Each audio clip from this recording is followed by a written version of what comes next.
اليوم ان شاء الله فيديو جديد وموضوع جديد واللي غنتكلموا فيه على واحد الشخصيه اللي ما كنظنش ان في التاريخ المغربي المعاصر كاين شي مغربي ضحكوا عليه واستمتعوا المغاربه بالنكت ديالو بحال سعيد الجماني.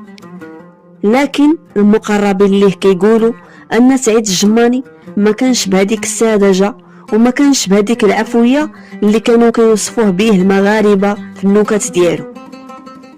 فالسؤال هو منين جات هاد الشخصية الساذجة والشخصية الغبية اللي هي في الواقع ماشي هكاك؟ فاللي كان مهتم يبقى معنا حتى نهاية الفيديو. Le 4 novembre, Hassan reçoit à Agadir Khatri El Djoumani, président de la Djemma, Assemblée générale du Sahara espagnol. Il va renouveler l'acte d'allégeance des tribus sahraouites au souverain marocain.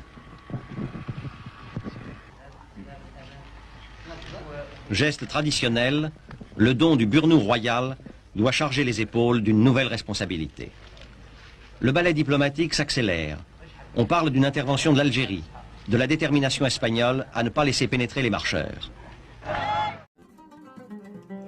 سعيد الجماني من مواليد 1915 في منطقة الخصاص بين بويزاكرن وتيزنيت، وهو ابن الصحراء، يعني إنسان كبر في الصحراء وسط تلال الصحراء ورمالها. وكانت العائلة ديالو ديما كتنقل من أجل الماء ومن أجل قطعان الجمال باش تلقى الماء وتلقى الماكلة ديالها، فكانوا دائما كيتحركوا وسط الصحراء. وهو من عائلة كبيرة بزاف، إلا أن الجد ديالهم هو الوالي الصالح